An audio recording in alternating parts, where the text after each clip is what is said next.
Hi, this is Joseph Fink, creator of Welcome to Найт-Вейл, only with my voice slowed down by 10%. So many things. Here are the things. June 4th, second anniversary live show in New York City with musical guest Dessa. Oh my god, first show sold out so quickly that there is now a 10 p.m. show that still has a few tickets left and you only have a couple days to grab them. We are never going to perform this script live again. Welcome to Найт-Вейл.com and click on live shows. We are of course doing a US and Canada tour in July. Montreal, Toronto, Calgary, Edmonton, Vancouver, Milwaukee, Minneapolis, Austin, Denver, Salt Lake City, Boise, and ending at the San Diego Comic-Con. We are also right here, right now, announcing 3 new shows on that tour. Ottawa on July 3rd, Victoria on July 9th, and a late show after the already sold out show in Calgary. Go to welcometonightvale.com and click on live shows. Speaking of which, recordings of 2 of our live shows are available for pay what you can at nightvale.bandcamp.com or on iTunes for $1.99. These are completely different shows than the ones we are touring in July. Both are almost an hour of entirely new live material with guest stars and live music. We are so proud of those shows. Check them out. In the next few days, new things will be added to our online store. Amazing things. And I'm not even going to tell you what they are. Check welcometonightvale.com, click on store, see what they are as they are added. You will not want to miss them. Hey, if you like what we do here with our show and you want to help us understand if eagles are birds or just weird feathery insects, please consider signing up for a small monthly donation. We really do depend on all of you. Those who donate a little more get a special personal audio thank you from Cecil himself. Go to welcometonightvale.com and click on donate to do that thing. This has been Joseph Fink. Here's what my voice actually sounds like. And hey, thanks. True beauty is on the inside, where everything is red and glistening and full of practical organs and sharp rocks. Welcome to the Greater Desert Bluffs metropolitan area.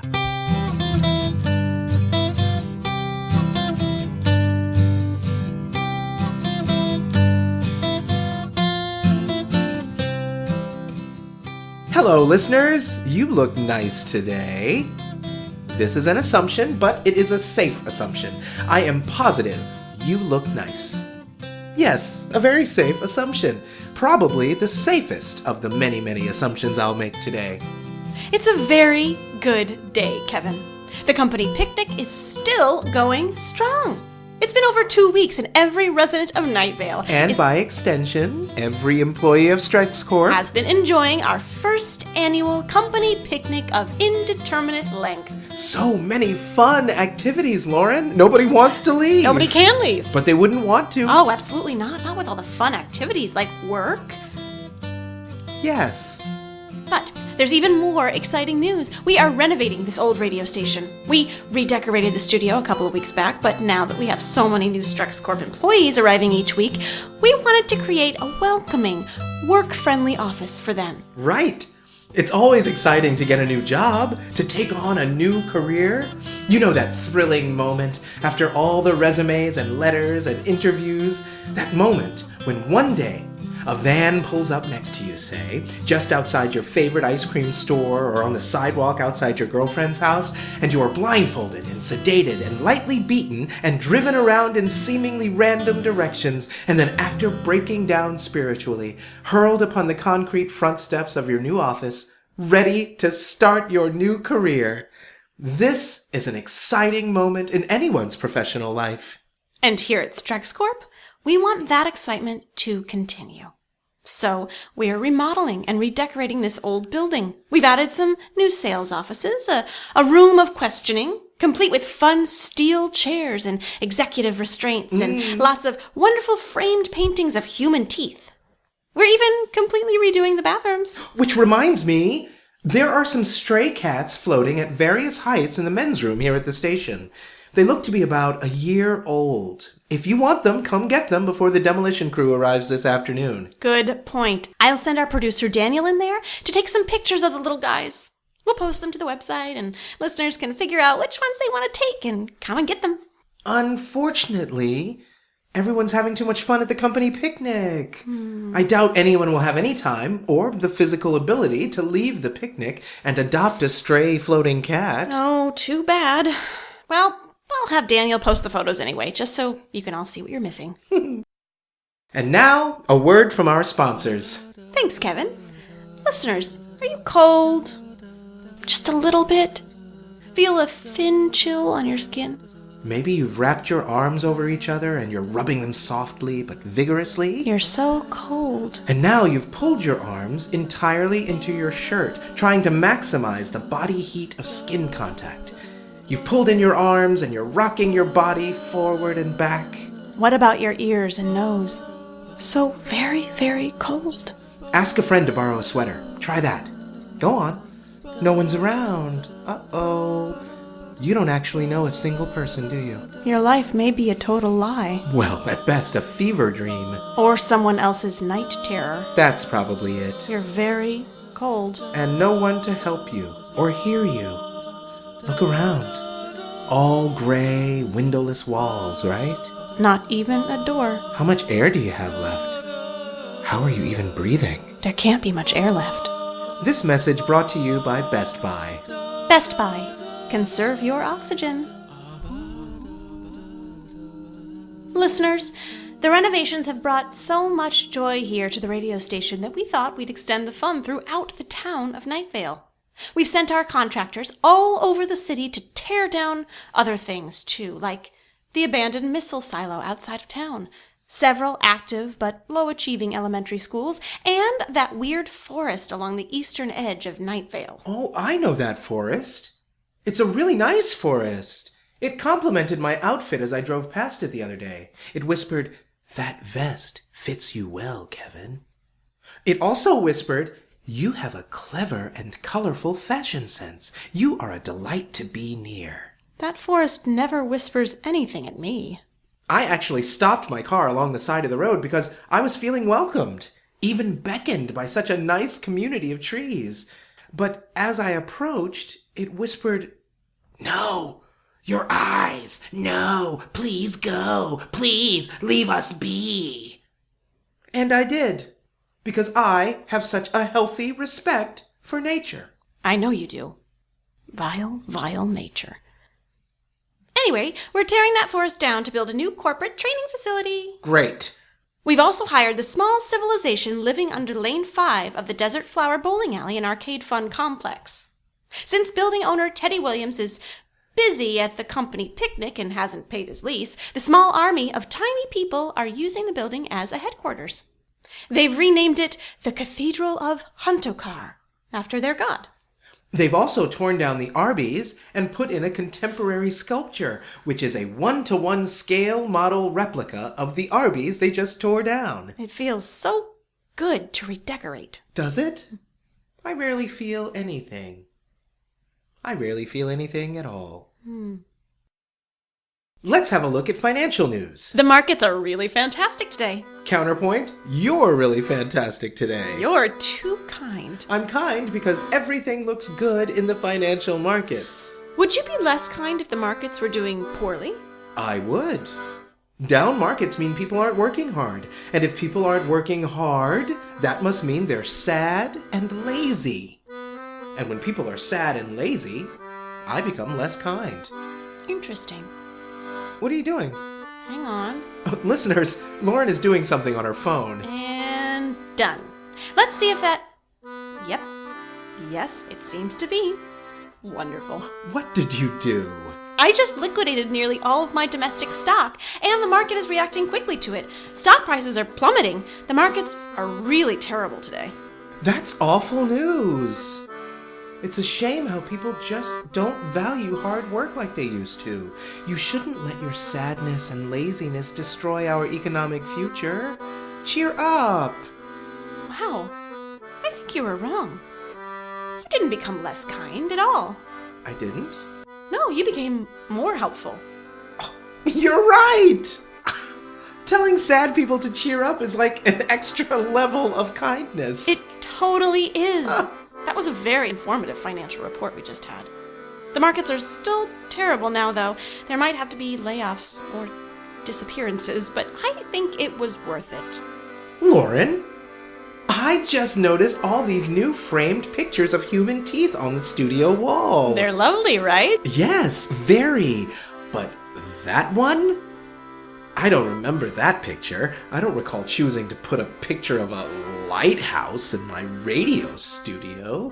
I would only choose pleasant images to look at. It is a very unpleasant image. I agree. I do not like it one bit. Let us try for a moment not to look at it. I can't stop looking at it. Ugh, me neither. I'll ask Daniel to take care of it when he's done photographing those doomed floating cats in the bathroom. Good plan. We're receiving word from downtown that there's a slowdown in our renovations. Our demolition crews have been stalled outside the empty lot across the street from the rec center, the lot with the sign that says, "Future home of the old Найт-Вейл Opera House." It seems the outgoing mayor of Найt-Вейл, Pamela Winchell, some old lady, and a line of impossibly tall people with long heads and wings have escaped, or, skipped out early from the company picnic and are blocking our contractors from building the town's third sharper image. But that's impossible. We invoked eminent domain. I'm getting word that the mayor has veto power over both eminent domain and sharper image. How is she still mayor even? Daniel, where are you? I'm going to find Daniel. I'm going to have him drive me downtown, and I'm going to deal with this directly. I'm tired of messing around with... What was that? Listeners, the lights just went out in the studio. Daniel? Kevin, why has Daniel not come back from taking pictures of the cats? That should not have taken this long. He's very efficient. Shh! There's someone here, Lauren. There's someone else in this room. Listeners, there is a bright black glowing coming from the middle of our studio. It is glowing around the shape of someone neither man nor woman, tall, long, with great black wings, beating softly through filtered and recirculated 71-degree air. It is holding something small and round. Listeners, it is holding a light bulb. It's moving now. The person, the angel. Angels are, of course, real and very dangerous. This dangerous being is walking to the wall, to that new piece of art. The art that, unlike any other art in history, is not depicting teeth. Oh, smiling God. That picture. Kevin, that picture, it's different now. The lighthouse? Moments ago, the picture was of a lighthouse on a desert mountain in the clean light of midday. Now the photo is a lighthouse at desert's dusk. Purple-orange sky and a blinking red light atop the mountain. The light in the photo is actually blinking. There's a door at the foot of the stone tower, and that door is opening. A deep purple glow slowly silhouetting a man. It looks like a man. I cannot tell if he is tall or if he is short. He is holding something. I cannot tell what it is, but it moves in his arms. The man he is entering the lighthouse. Kevin, the door. Our studio door. Daniel? Is that you? Are the kittens dealt with? I see only the intruder's shadow in that deep purple glow. It is the man from the lighthouse. He is holding something. The dangerous, dangerous angel is with him. The man is holding something. No! How did you? He is holding... Don't come any nearer. He is holding a cat.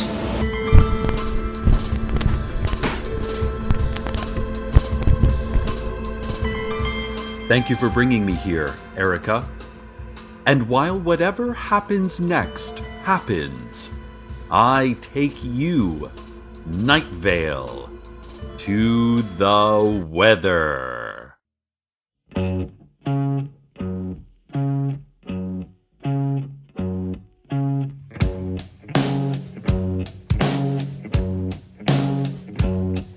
There's a big storm coming, and I don't care.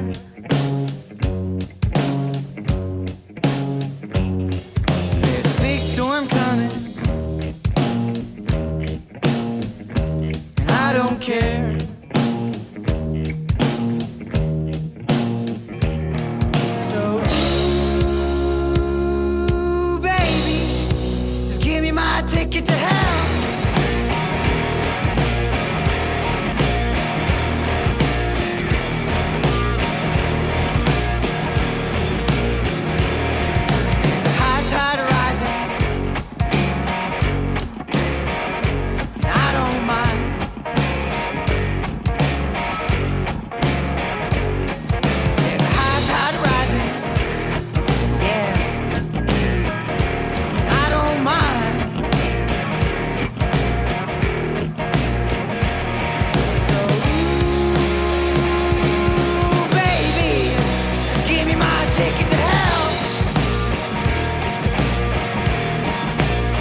Listeners, it is good to be back.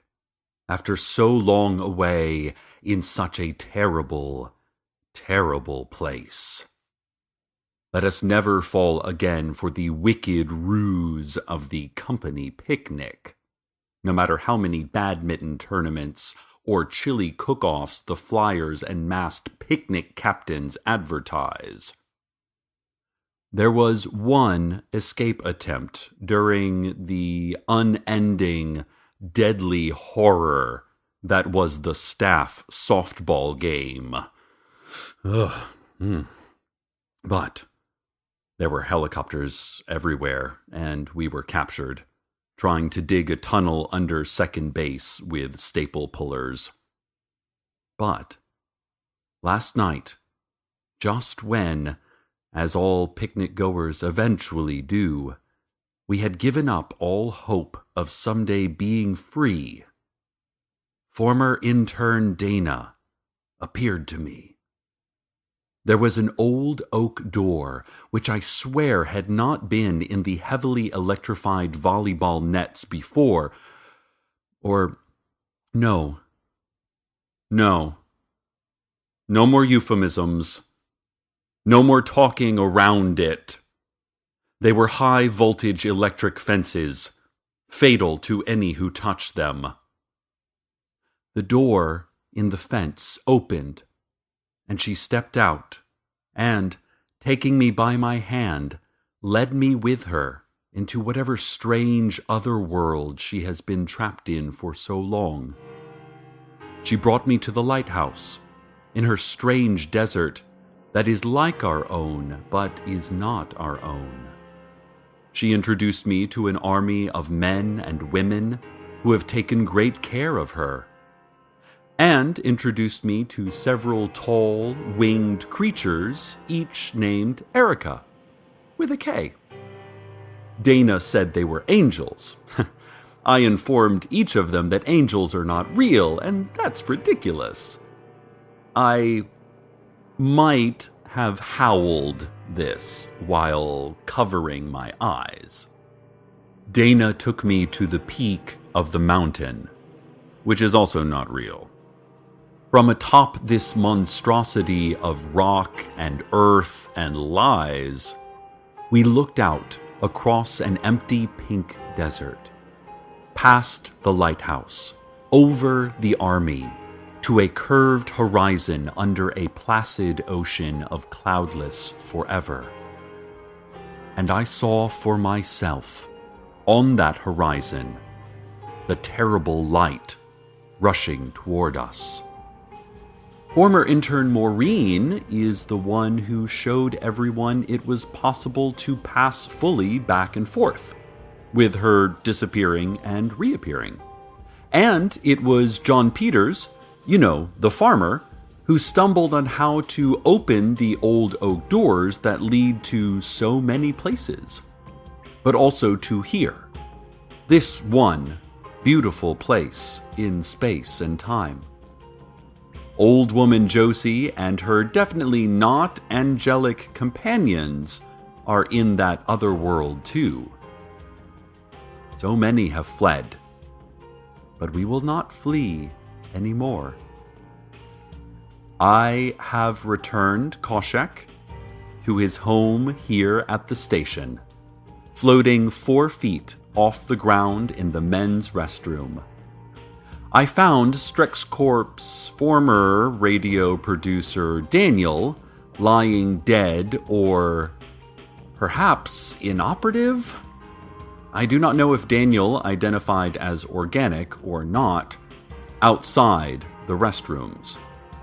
Apparently, no one ever told him the deadly consequences of taking photos of cats. Listeners, all is not well. Most is not well. StrexKorp still owns all that can be owned here, and so much also that cannot be owned. Many of you are still trapped in the company picnic. Others of you are trapped in mistaken impressions of how your life should supposedly be. But that started long before this whole Streks thing. That's something only you can fix, through reflection, and laughter, and acceptance. Lauren and Kevin ran away when faced with whatever you call Erica, but I do not think they will be gone for long. And then there is Dana and her army of masked warriors, standing in the path of that deep, rumbling light, that searing, blinding hum, that smiling God. And I'll be honest, I don't know exactly where Carlos is. They captured his scientists, but they did not capture him. I'm sure he is fine. A scientist is always fine. Listeners, so much is wrong. Here is what's right. Найт-Вейл Community Radio is ours again. We are the only thing in Найт-Вейл not owned by Streks, and I swear, we will stay that way. And soon this whole town will be as this station is now. Not without struggle, not without loss, not without grave injury and a lifetime of what-ifs. But we will do it. We may be controlled by the city council and the vague yet menacing government agency and chemtrails and the secret order of reptile kings and the mysterious lights that hover above us, but we will not be controlled by a smiling God. We are Найт-Вейл, and we are, in our own way, free. We must continue to fight and resist. We must be the heroes we look for in others. We must no longer speak in code, but in action. Return to your homes, if you can, but do not lock your doors tonight. Do not hide yourselves away from danger. Be brave. Be truly brave. I mean, don't get carried away. Stay out of the dog park. And don't run with knives. And for crying out loud, don't cry out loud. You'll upset the bears, which are emotionally fragile animals that are already very uncomfortable with themselves. Stay tuned next for that nagging feeling that you left the coffee pot on. Surely it's no big deal, but oh geez, what if it is a big deal? Oh no, I can't believe you left the coffee pot on. And as always, good night, Найт-Вейл. Good night. Welcome to Найт-Вейл is a production of Commonplace Books. It is written by Joseph Fink and Jeffrey Craner and produced by Joseph Fink. The voice of Найт-Вейл is Cecil Baldwin. The voice of Kevin was Kevin R. Free. The voice of Lauren Mallard was Lauren Sharp. Original music by Joseph Fink and by Disparition. All of it can be found at disparition.info or at disparition.bandcamp.com, where he has a brand new album with guest work from Cecil Baldwin and Gabriel Royal. This episode's weather was High Tide Rising by Fox. Find out more at foxtheband.bandcamp.com. Comments? Questions? Email us at nightvale@commonplacebooks.com or follow us on Twitter at Найт-Вейл Radio. Check out welcometonightvale.com for more information on this show, as well as all sorts of cool Найт-Вейл stuff you can own. And while you're there, consider clicking the donate link. That'd be cool of you. Today's proverb: feeling lost? Like you have no goal in life? Like you're covered in dirt and wet leaves? Like you're an earthworm? Are you an earthworm? Kind of sounds like you're an earthworm, actually.